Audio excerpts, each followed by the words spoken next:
When a strange radio signal draws the mystery machine to a remote area, the gang discovers something that shouldn't exist, a city erased from all records, where people vanish without a trace.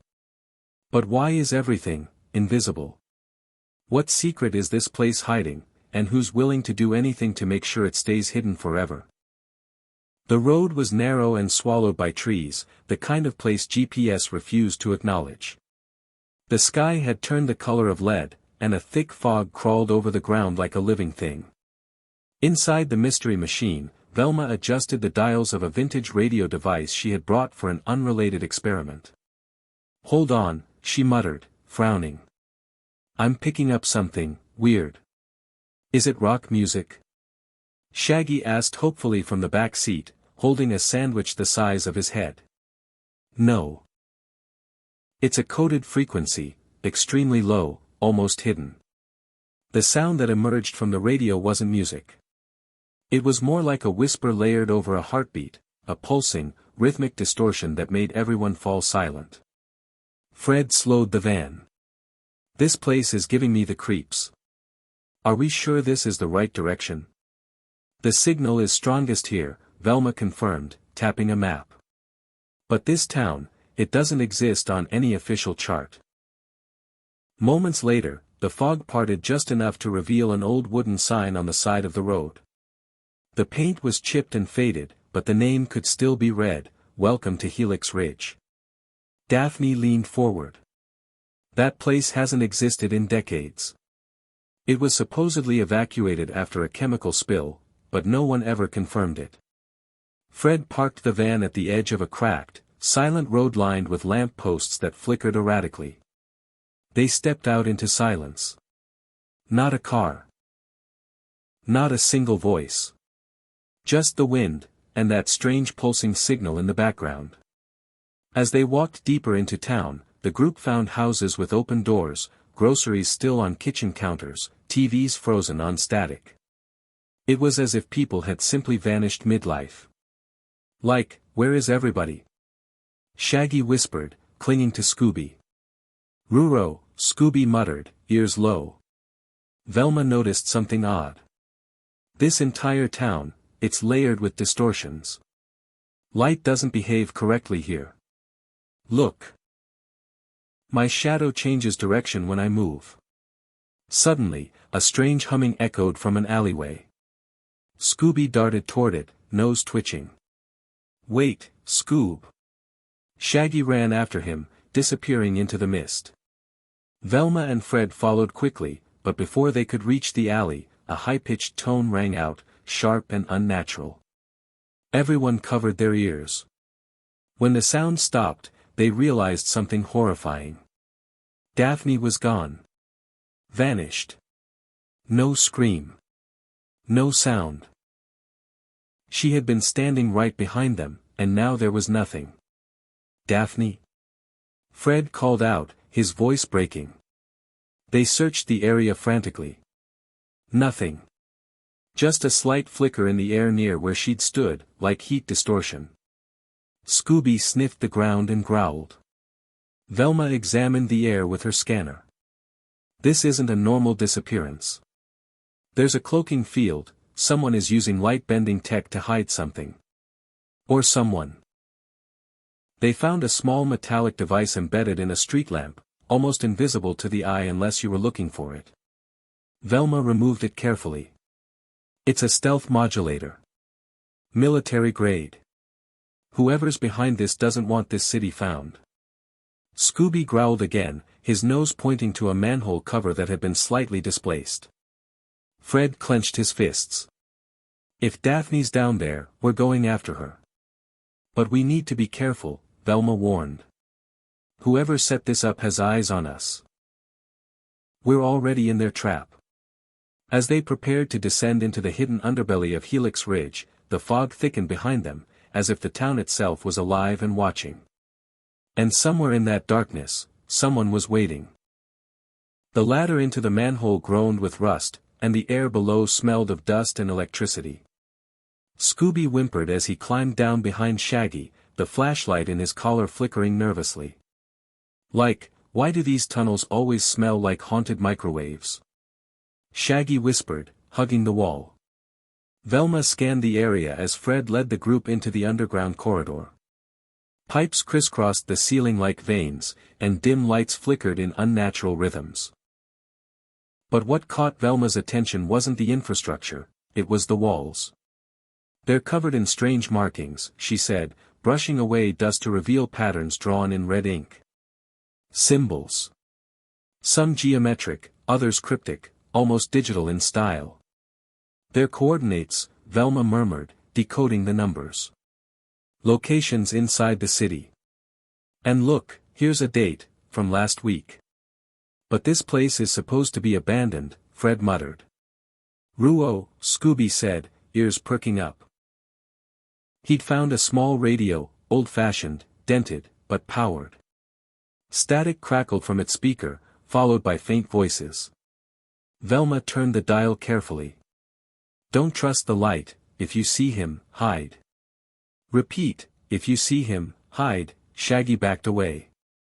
"Did that radio just tell us to hide?" The voice faded.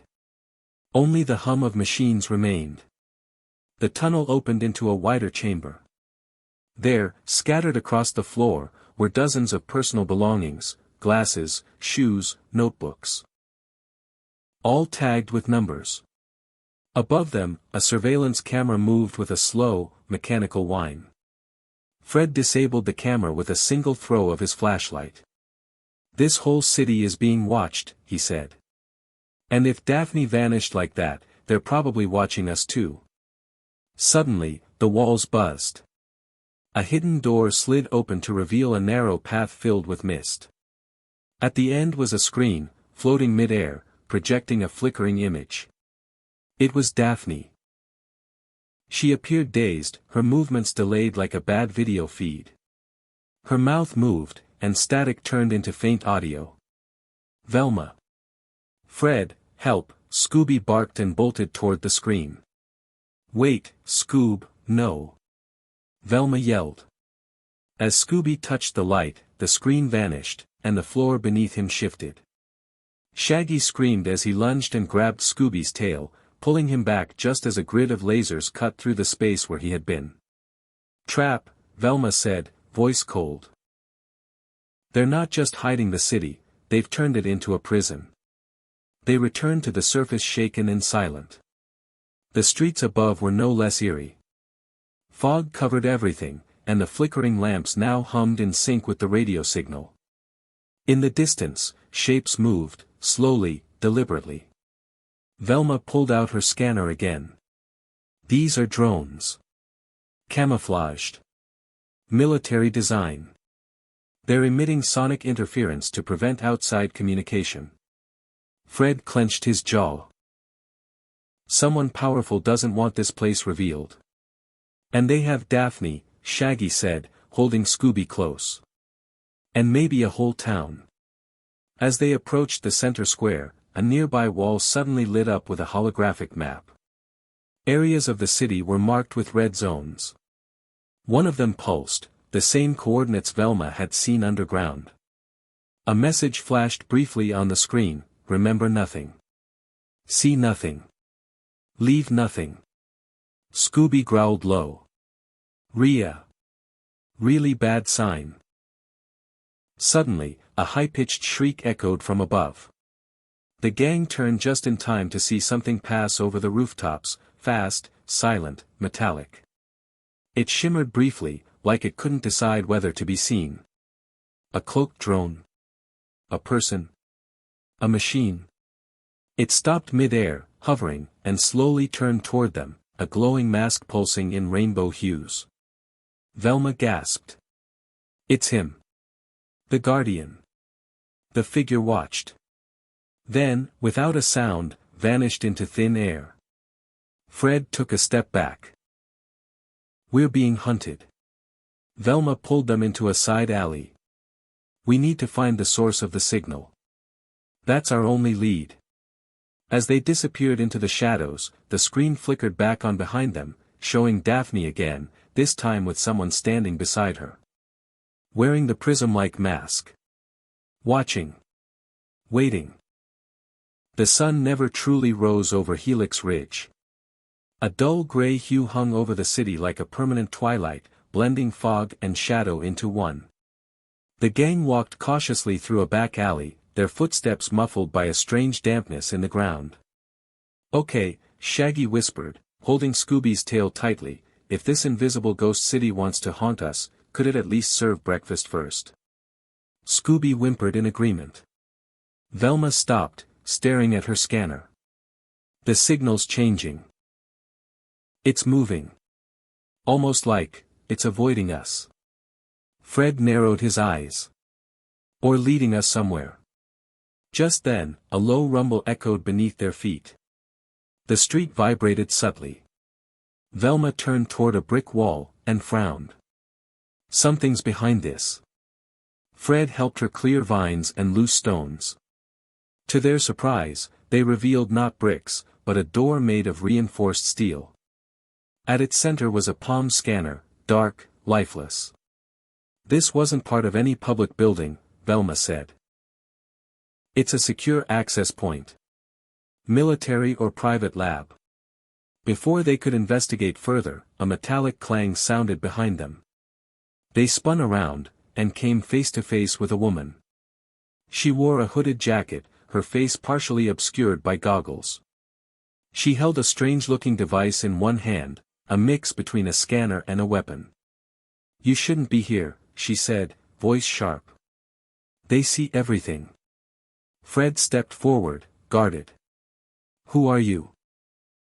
"The last person trying to undo this mess," she said. "Call me Ember." Velma raised an eyebrow. "You live here?" "Not exactly. I used to work here, years ago. Before the project went silent. Before the vanishings." "What project?" Fred asked. Ember motioned toward the steel door. Helix Ridge wasn't abandoned. It was repurposed. Turned into a prototype testing ground for optical cloaking, psychological conditioning, and controlled disappearances. "Everything you've seen?" "Just the surface." Shaggy gulped. "You mean this is, like, a science experiment gone spooky?" "Worse," she said. "A city erased from reality, on purpose." Ember tapped the scanner. The steel door opened with a hiss, revealing a corridor lit by pale blue lights. Reluctantly, the gang followed her inside. The walls were lined with glass panels. Behind them, suspended in stasis, were rows of people. Unmoving. Eyes closed. Breathing, but trapped in some kind of dreamlike trance. Fred stared in disbelief. "The missing townspeople?" "Yes," Ember said. "Their bodies are here. But their minds are somewhere else. Trapped in a simulated city." Velma stepped closer to a control panel. "Like a digital copy of Helix Ridge?" "Exactly. They were plugged into a neural illusion, told they never left. But the system fractured. Some started waking up. So the Guardian was created, an autonomous defense unit programmed to erase anomalies." "Daphne," Velma said, eyes widening. "She triggered the system. That's why she disappeared." Scooby barked, tail wagging anxiously. Ember turned, concerned. "If they took your friend, they've probably uploaded her too. There's only one way in now, through the server core. But it's guarded." Shaggy backed away. "Guarded by what?" "The Guardian," she said. "And its illusions." Fred clenched his jaw. "Then we get in, beat their system, and get Daphne out." Ember hesitated. "You don't understand.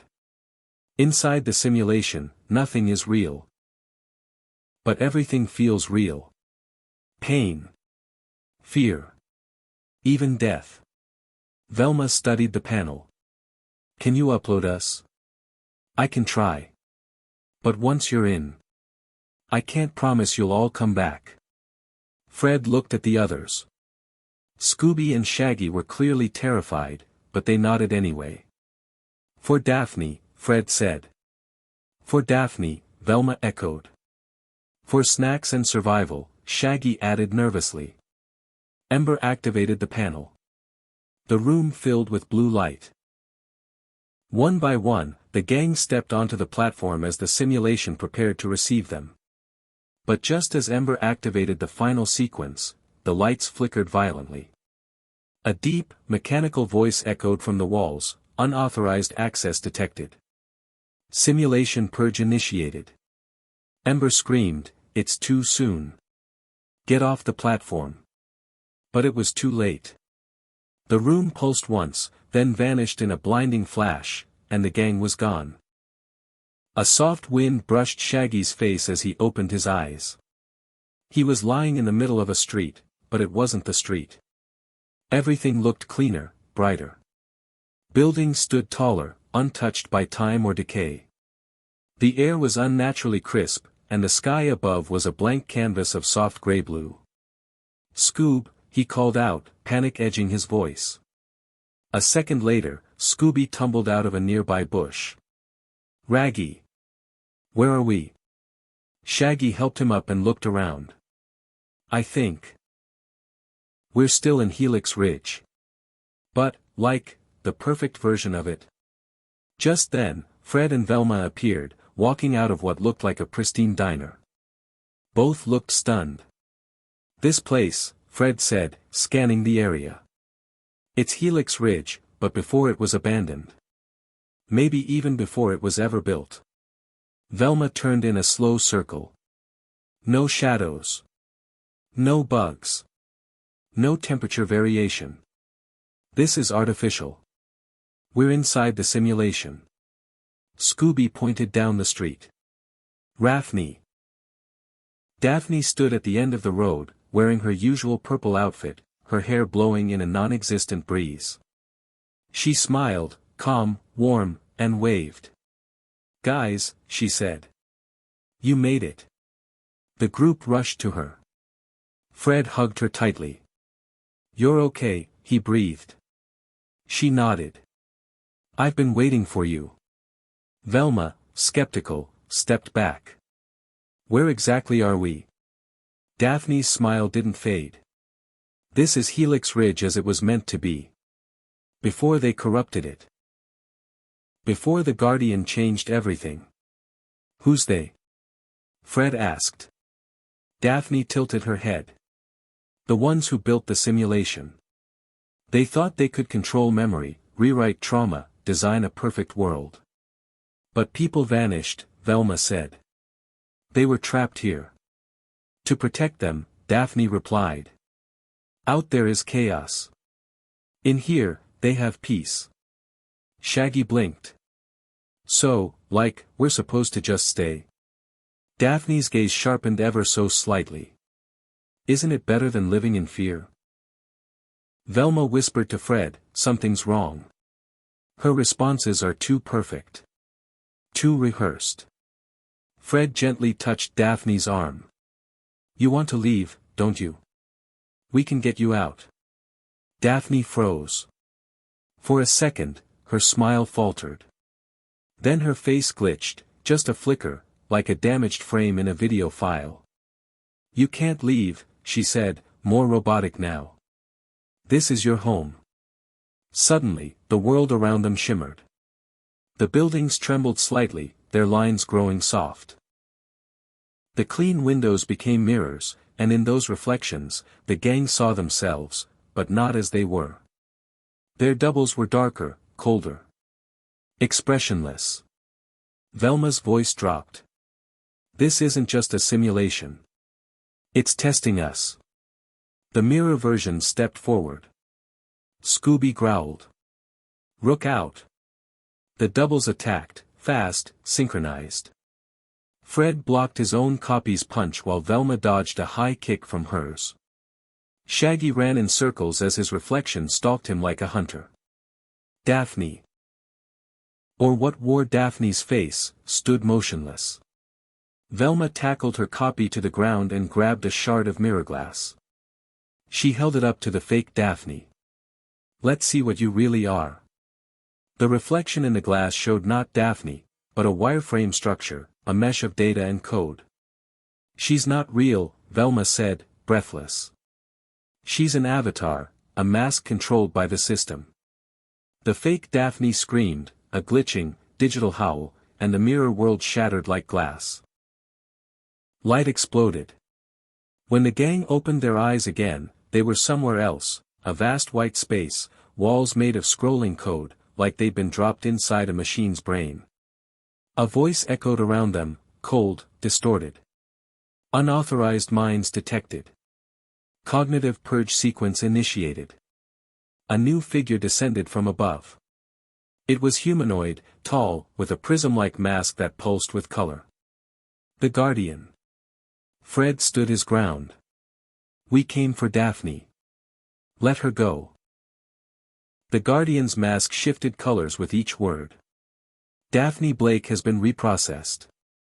You are intrusions. You will be rewritten." The world trembled. Pieces of the code wall broke off and began reshaping into obstacles, spikes, cages, shifting floors. Velma grabbed Shaggy and Scooby. "We need to split up. Confuse the system." The gang scattered as the Guardian unleashed a storm of distortions. Gravity warped. Sounds looped.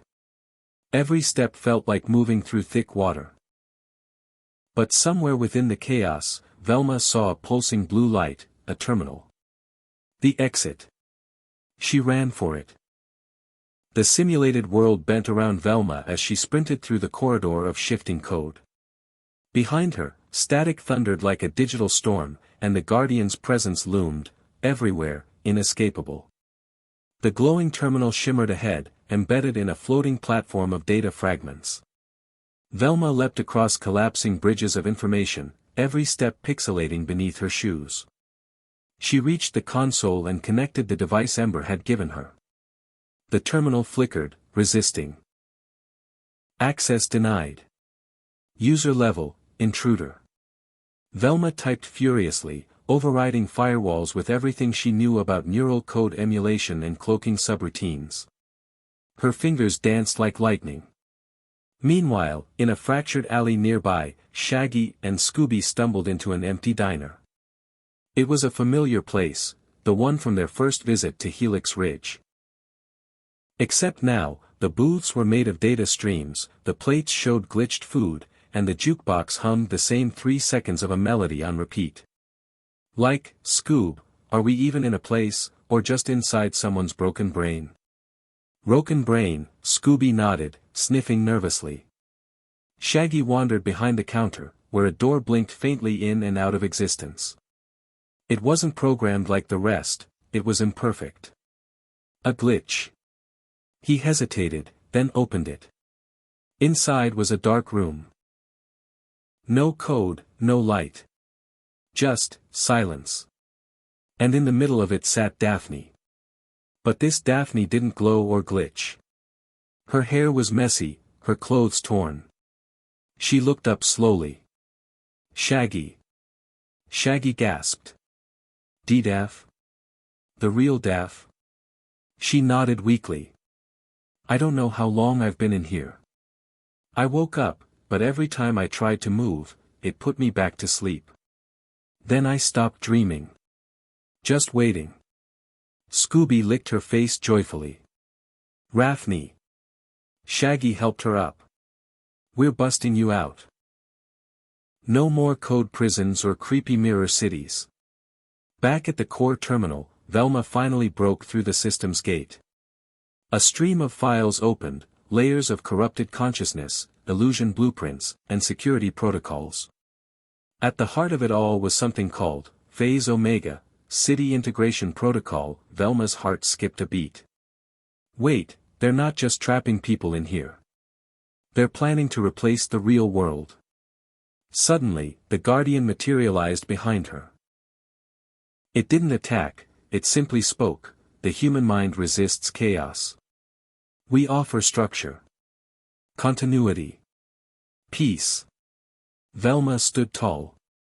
"You're brainwashing them. Removing their free will. Free will created war. Hunger. Loss. In here, no one dies. No one forgets. They are preserved.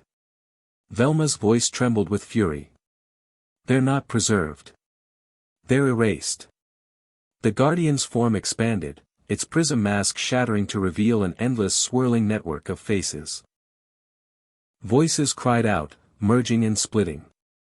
The real world is obsolete. The city will overwrite it.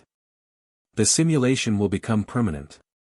Suddenly, the diner's wall shattered as Fred and Daphne burst through with Shaggy and Scooby. Velma! Fred shouted. But the Guardian turned on them, launching an array of pixel blades. Fred shielded Daphne as Scooby dove into the Guardian's leg, knocking it off balance. Velma screamed, "Fred, buy me time." She began uploading a virus. Ember's final failsafe. It wasn't just meant to shut down the simulation, it was meant to crash it. The terminal sparked. The lights dimmed. Around them, the city began to tremble, its streets fracturing into void. The Guardian shrieked, its voices overlapping in fury. System failure. Integration aborted. Manual override required. Fred yelled over the chaos. What do we do? Velma pulled a final command screen, manual override, one mind must stay behind to anchor collapse. She froze. One of us has to stay here. To hold the exit open. Everyone went silent. Shaggy stepped forward, swallowing hard. Maybe I should. I mean, I don't really do much anyway, and, no, Velma said firmly. You saved Daphne. That was everything. Fred looked to Daphne. We can't just leave someone. Suddenly, Scooby stepped onto the platform and barked. I'll do it. Everyone froze. Scooby, Shaggy whispered, eyes wide. Velma bit her lip. His brain's unique. Half animal. He could anchor the system just long enough for the rest of us to escape, Fred shouted, we'll come back for him. The platform began to fall apart. Now, Velma. Daphne cried. Velma hit the final key. A blinding white flash swallowed the room. A gust of wind. The smell of real earth. Dust. Rust. Rain. Fred blinked as light flooded his vision. Then shapes sharpened, he was lying on the cracked pavement of the old Helix Ridge Road. Trees swayed above. Crows called in the distance. He sat up slowly, and around him, others stirred. Velma. Daphne. Shaggy. But no Scooby. No, Shaggy muttered. No, he said he'd stay, but I thought we'd get him back. Daphne hugged him tightly. Fred turned away, jaw clenched. Velma, still clutching the charred remains of Ember's device, stood alone, her mind racing. The simulations collapsed, she said softly.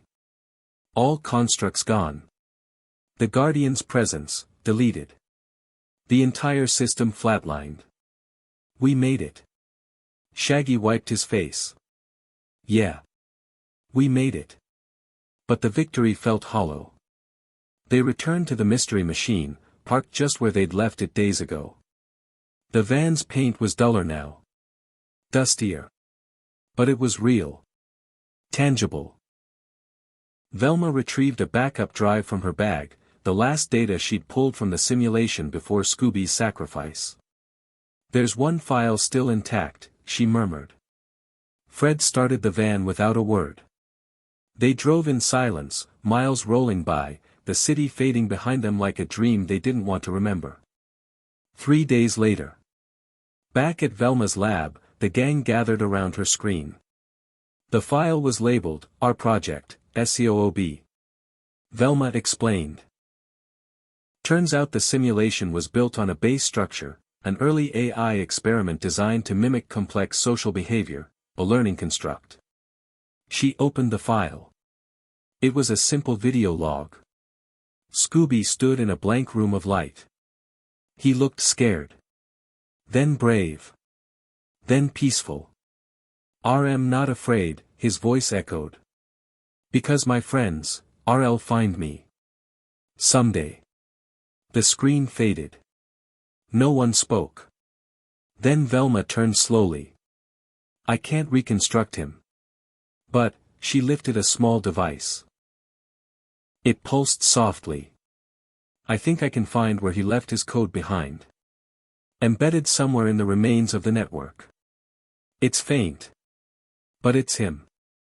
Daphne stepped forward. "Then we go back." Fred nodded. "We go together." Shaggy gave a trembling smile. "For Scoob." 1 week later. They returned to Helix Ridge, not as victims, but as rescuers.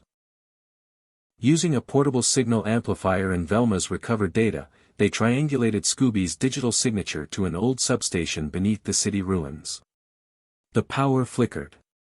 Terminals rebooted. The walls whispered with forgotten voices. Suddenly, a monitor blinked to life. A single word, "Rello." Then an audio burst. Barking. Laughing. Sniffing. Velma sobbed. "It's him. It's really him." A robotic platform clicked, and slowly, from within a containment field, a holographic form began to materialize. At first, fuzzy. Then clearer. "Scoob?" Shaggy whispered. And there he was. Digitized. Glowing faintly. But alive. "Scooby-Dooby-Doo," he shouted, wagging his virtual tail. The team rushed forward, hugging him, even if only through a projection. Their friend. Their heart. Recovered from the void. Velma smiled through tears. "He's not just a copy. He is Scooby. His memories, his voice, his spirit, preserved in the core code. We pulled him back." Fred stepped back. "We may not have saved the whole city, but we saved ours.